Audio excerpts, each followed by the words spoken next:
আসসালামু আলাইকুম, সবাই কেমন আছেন? আশা করি সবাই অনেক ভালো আছেন। আলহামদুলিল্লাহ আমি অনেক ভালো আছি। আজকে দেখতেই পাচ্ছেন চলে এসেছি কোথায়, আম মেলায়। আজকে এই যে দেখুন কত সুন্দরভাবে ডেকোরেশন করেছে। এই মাঝখানে ডেকোরেশন তো আমার ভীষণ পছন্দ হয়েছে। একে তো চারিদিকে খেজুর দিয়ে ডেকোরেশন, প্রত্যেকটা ফল সেখানে ছিল।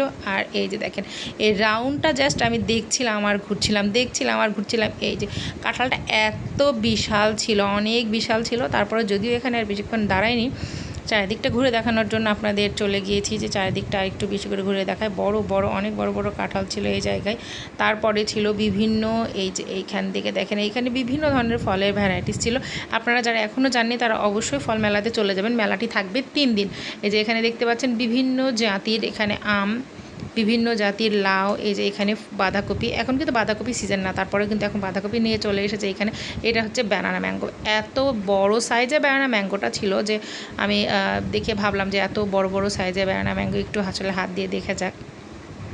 পরে যখন আমি হাত দিয়ে দেখলাম এতটা ভারী ছিল, মানে একটাই কিছু কম 1 কেজি মতো হয়ে যাবে হাতে নিয়ে, যেটা বুঝতে পারলাম। এবং আমগুলো অনেক টাটকা ফ্রেশ ছিল। এখানে আরও বিভিন্ন জাতের আম ছিল। ভাবলাম যে আমগুলো একটু আপনাদের সাথে শেয়ার করে, আপনারা যারা বাসায় আছেন, যারা বাসা থেকে বের হতে চাচ্ছেন না, তারা একটু ঘরে বসে ভিডিওটা দেখে নিলে আপনাদের আম মেলাটা ঘুরে আসা হয়ে যাবে। তাই এখানে সবগুলো আম আমি অনেক ভালোভাবে ভিডিও করেছি। এই যে দেখুন এখানে যেগুলো মানে একটু বিশেষ, এই আমটা, এই যে কুমড়ো জালি, এই আমটা তো আমি আজকে লাইফে প্রথম দেখলাম।